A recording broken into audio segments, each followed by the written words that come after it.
questions she gave me: consciousness journey, and where are we at? She said it's where, what, and when. So the three W's.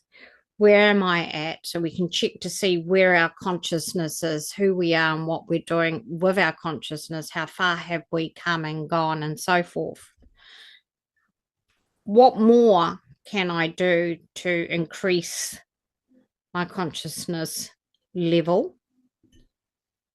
When can I see my full ascended self? So when are we going to be able to get to that space where we're fully ascended? How much? She'll show you in distance, and she'll show you in, so you're here on the road, how much further have you got down the road to get to your full ascended self? And we have to do this before we do the Merkaba, because the Merkaba is very, very powerful. It connects to everything. And she said she wanted to do a check-in with us, and that is why she has come through the way she has. So we're going to go meet with her in Atlantis, and we have worked with her in our past lifetimes when we were there, and she guided us many times. She was one of those people, today's lifetime, if you need help or support, you would go to a counselor, you'd go to your local priest or whatever. She was there as goddess queen. That was a title upon wisdom, knowledge, understanding, guidance, and that's who we went to when we needed that support. Going into New Earth, we were going to play these roles. This is who we're going to be. We're going to be the ones that the younger ones, the New Earth children, come to and ask us. And so she's going to show us again just where we're going, how far we've come, where's our consciousness level at. This would have been a good one to do probably, in the beginning when you woke up and you were just starting to learn, because it would have shown you would have been down here at 10%, now you're right up here in the 80%, 70% mark. So it'd be a nice one to do. She's gorgeous. She's stunning. Absolutely. When you look at those eyes, though, believe it, but she's got eyes like my Chester cat. Wow. Yes. I can see the same energy when Chester Absolutely. Absolutely, Alice, I agree. got something going on.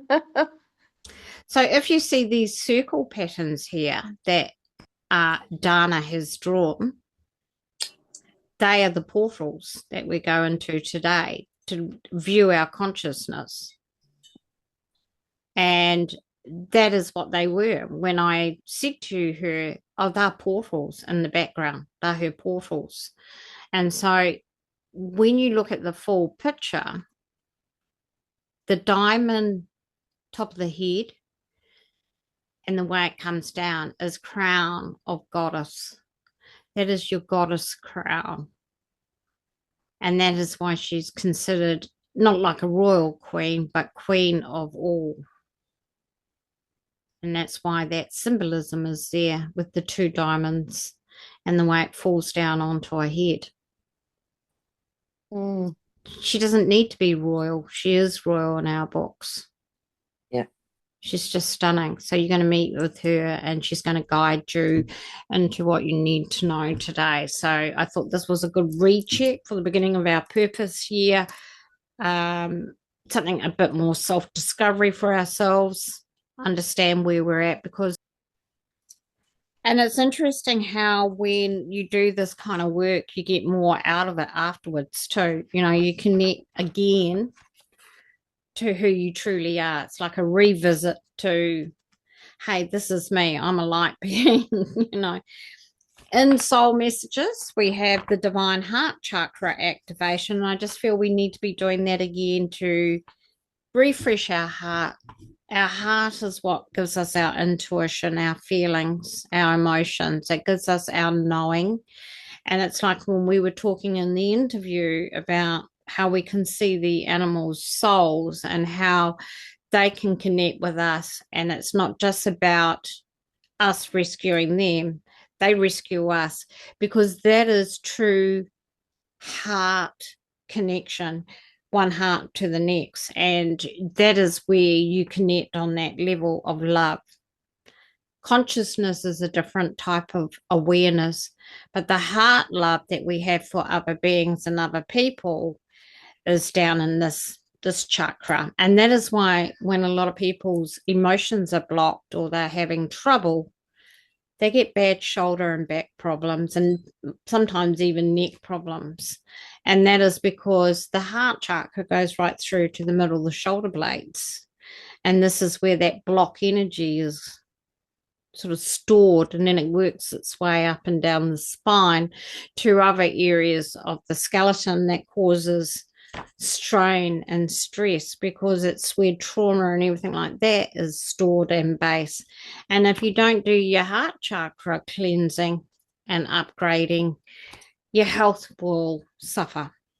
So it's better to keep reminding yourself, just every now and then, redo your heart, check in on it, say, hey heart, how you going? So divine heart chakra activation. And I channeled this from the Pleiadians, because the Pleiadians are very much in heart space, more so than consciousness. They become more of a heart shared type of being. Have yourself in a comfortable position, and this is when you're in your meditative state. So it's better to do it in this space when we're all together, because if you're not meditating on your own, you can do it here. Allow the golden light beam into your heart chakra. So envision it coming into your heart chakra. Let it fill with shades of warm golden light. Feel the golden light spread out to the sides of your body, then all the way to the bottom of your feet. Raise this light, and as it rises through, it becomes lighter, stronger from your feet up to the heart chakra. Once at the heart chakra, allow the light to circle twice clockwise, then raise the light to your higher self. Keep lifting up until you see your higher self surrounded in golden beams of light. Now speak these words out loud. Hand on heart. I give myself permission to be filled with the golden light of eternity. To everyone I meet, I give this light to. I give this light to Mother Gaia and her nature, oceans, and elements. I give this light to all who need healing, to free pain and to be whole. I receive all healing qualities that are needed for this time. May the light be transferred. I surrender all old programs, implants, and replace these with the golden light received. 5, 4, 3, 2, 1. Clap fingers, hands, activate. Move that energy, because as you move the energy and the frequency, again, it comes in, goes down through the feet, back up, up into your consciousness and out where your rainbow codes now sit. Remember, we did that last week. So you've got the rainbow colors around you. You've got the golden light coming out and blending with those rainbow codes. So think how powerful you are when you've seen from ones that know. And that is why the little children and the animals notice you, because of that big energy field that you now have with the beautiful rainbow colors and the golden light that surrounds you. You're also very protective of these colors, because remember, colors has frequency, and the gold is the golden source light. So that's why it's very powerful to do this one regularly. There are many layers to this activation and how it will make you feel.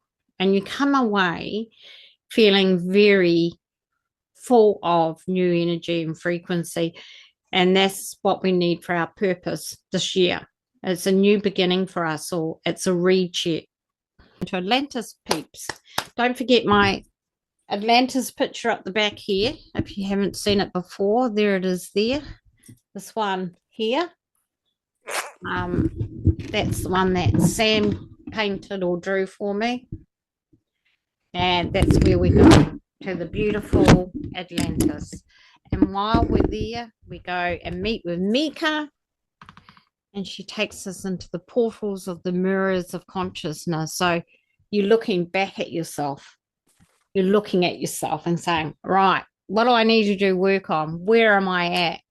What more can I do? When will I see the results? Because it's like if you were at school and they gave you an end of year report or a quarter update. And by doing this, you're going back to the time when you were here as an earth being, and you're trying to be that again for new earth, that consciousness that you had then, the knowing, the wisdom. I did get told by Mika, which I didn't know until now. We all thought and think Atlantis was in the 3D on Earth, right? It wasn't. It was in the 7D. And that is why it sunk.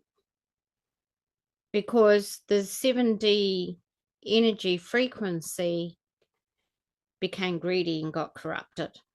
And they had to sink it. And it became too heavy and burden because everyone was falling for the 3D energy. And so again, they were they sold out. They got taken over by greed, gluttony, and everything that we spoke about in the meat one. And so to go back to the new beginning of the 7D Atlantis, of when it was at its peak, is when we were here. And that is what we're aiming to be again for the new earth, of a much more higher consciousness, where we cannot be corrupted, where we cannot be misled, hijacked, or anything of those sort of situations. But to get there, we've got to do our little recheck. So we'll go on there today. So the most powerful thing about this meditation today is that you are going into a position, look at yourself. That's the hardest thing to do, because you'll be your own self-judge here. And you want to be able to work on areas where there might be an opening or a weakness or something that can help you to move forward. I can tell you now, we are not really at the 100% where we're meant to be. We're nearly there, but it's good to just take a look and see what else needs to be done.